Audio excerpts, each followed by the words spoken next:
Shalom. So today we're going to talk about wedding gifts in the Hebrew culture, right? So we all grew up in this Western culture, right? And most of us went to weddings, right? Now, when it comes down to wedding gifts, like people who married under this Roman culture, you would normally give, like, things you put in the kitchen, some wine glasses, cup and saucer, coffee things, right? Those would be wedding gifts for these people. Now, in our culture, it's very different, right? Because these people, they married for business. This is why they think only poor black people married for love, because marriage for them is more political. And this is why they don't go by our laws, which says don't make marriages with them, do not make covenants with them, right? For example, they do this especially in time of war, right? Or to maintain a certain reign in a kingdom, or to use craft to get into another person's kingdom. For example, England, right? They had a strong ties with Scotland. Why? They went into a covenant because how England is, where England is, you cannot really attack them by land. But here you have Scotland, here you have the northern part of Ireland and so forth, right? Scotland was kind of different towards England. So now they went into that covenant so that Scotland wouldn't form alliance with the enemies of England, right? So this is where you have the Great Britain come in.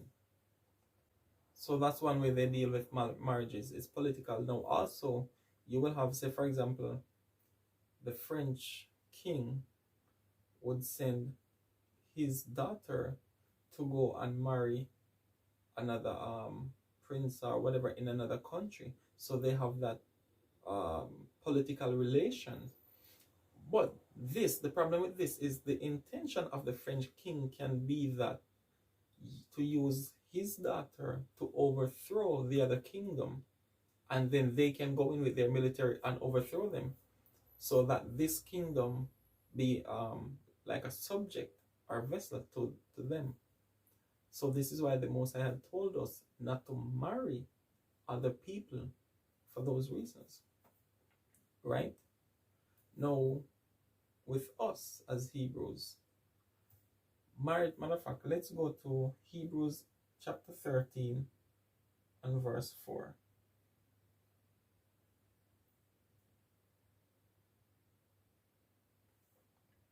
It says, marriage is honorable in all, and the bed undefiled, but whoremongers and adulterers God will judge. So marriage has always been an honorable thing for the Hebrews.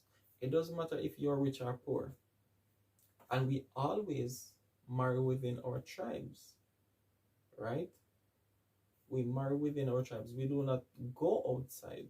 We do not marry for political gains. We do not marry because this person is a giant in the earth, right? We don't need to go to the rich Jewish folks to get married. We don't need to go to the rich Arabian people to get married, right? It was so honorable in our culture, right?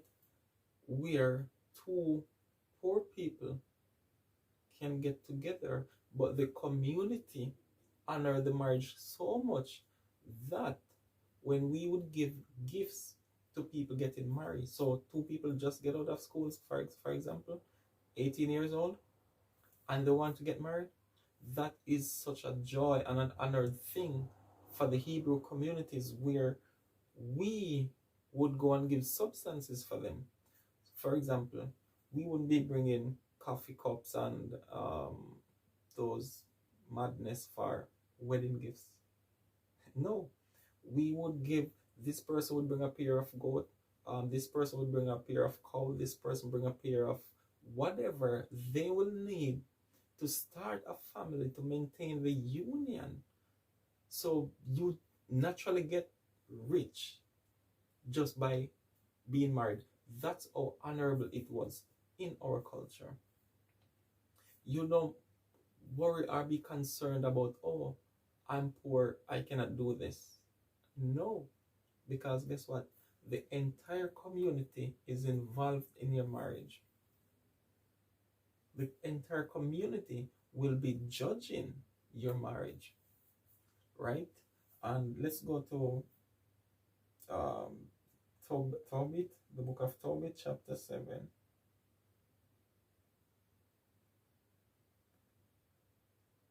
and verse 13. It says, Then he called his daughter Sarah, and she came to her father, and he took her by the hand and gave her to be wife to Tobias, saying, Behold, take her after the law of Moses. So guess what?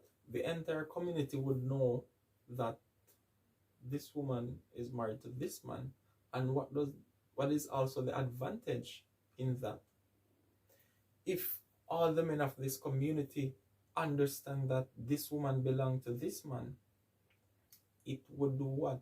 Reduce the possibilities of adultery. The entire community is there to keep her in line. The entire community is there to keep the man in line. So there's no room for that.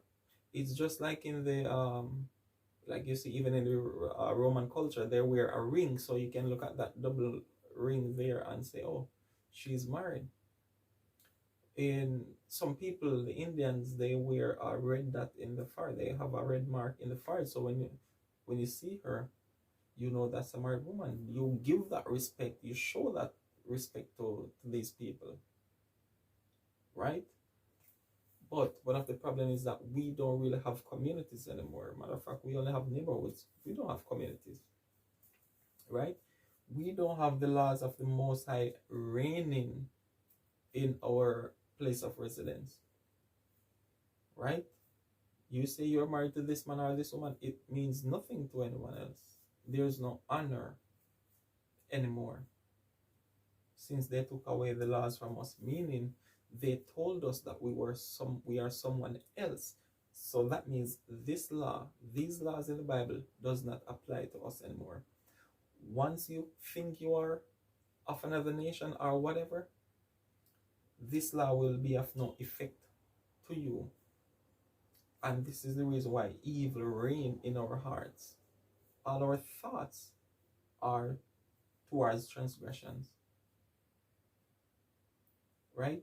So once we come back to who we are, we will come back to our customs and traditions and our laws, right? You take a woman after the law of Moses. Let's go to Deuteronomy chapter 22.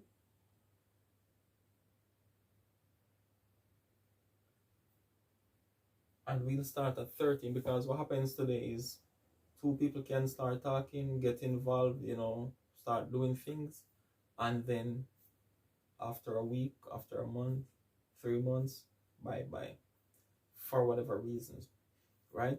And things are different now. We know that you're not going to look for virgins, as in someone that has never had sex, right? We know what society we live in now. So it says, if a man take a wife and go in unto her and hate her, which is very common today, we make a lot of excuses why we should not continue to do this, why I cannot deal with this person. Why is it that we always discover these problems after we get involved physically, or should I say sexually, with the person? How is it that we don't discover these things prior to the sex? And give occasions of speech against her, and bring her up an evil name upon her, and say, I took this woman, and when I came to her, I found her not a maid. Then shall the father of the damsel and her mother take and bring forth the tokens of the damsel's virginity unto the elders of the city in the gate. And the damsel's father shall say unto the elders, I gave my daughter to this man to wife, and he hateth her. And lo, he hath given occasions of speech against her, saying, I found not thy daughter a maid, and yet these are the tokens of my daughter's virginity. And they shall spread the cloth before the elders of the city, and the elders of that city shall take that man and chastise him. You see, the entire community was involved in our marriages. This is why he says, take her after the law of Moses, because guess what? You would have to continue your duties of marriage. Her food, her raiment shall not be diminished. Right? So we would work out our marriages.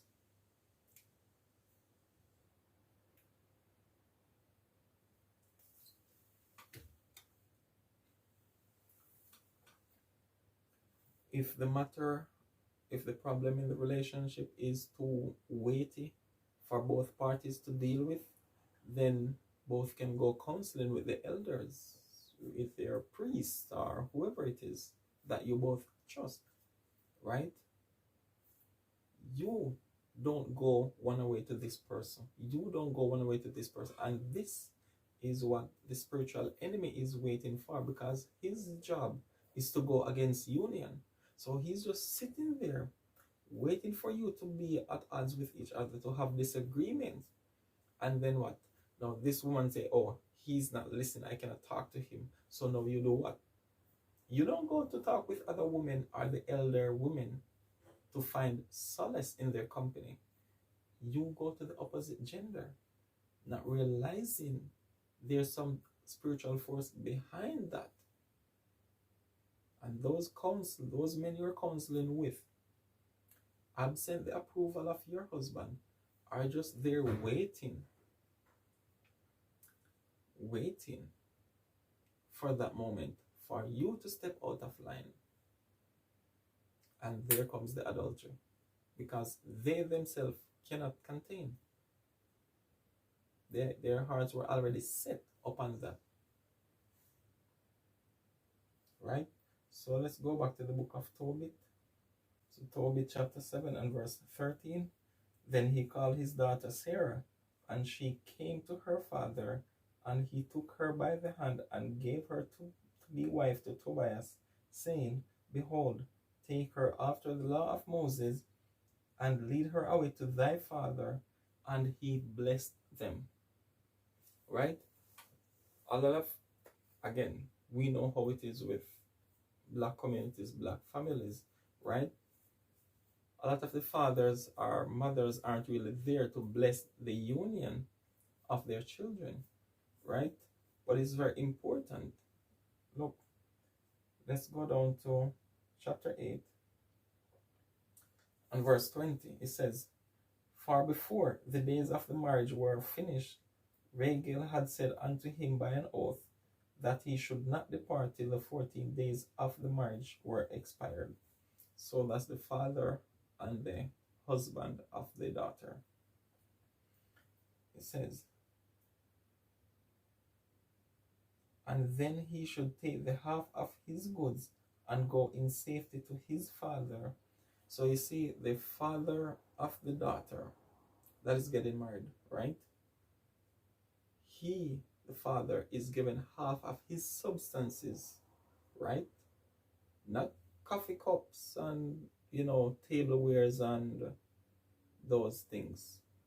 He's given half of his goods and go in safety to his father, and should have the rest when I and my wife be dead. So when the father and the mother are dead, whatever is left would be will unto them. Right? So what is showing you here, that wedding gifts is very different, right? And the blessings of the fathers or the parents would be upon the marriage of their children. So whatever they had, They would give a portion, and then afterwards, after they pass away, then they can share. They can give the rest to them, right?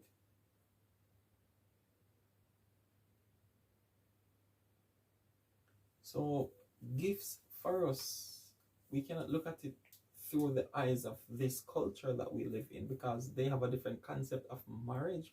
They have a different concept of who to get married to. And they have a different concept of the purposes of the gifts, right? A lot of them are already rich. That's why love is not in the equation for them. We marry to carry on a purpose. We marry to carry on a seed, to carry on a name, to carry on an image, right? And this is why you see the fathers always pray for the union, pray for that safe journey for the children, for their children. We don't really have that in our union. A lot of our parents do not approve of our marriages today, or the people we're in relationship. Matter of fact, we don't even bring our spouse to our parents' house. They don't know them. They only know that, okay, yes, my daughter is seeing a man, or the son is seeing a woman, but they have no clue. And even if they do introduce, it's not with that meaning. They might know that, oh, some time ago she brought some man to the family to introduce, but they don't know anything about the man. As it says, and the 14 days were expired. You don't have that feast so that your parents can get to know your partner, meaning knowing things about him and his family.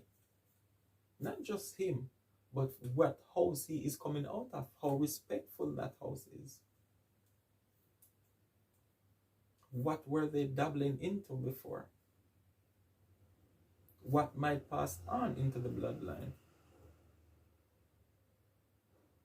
Right? So there are so many importance of the parents, but I'm going to mainly say the father. The father being involved in the relationship of their younger ones. They have a lot more history than what we come to see. Right? Shalom.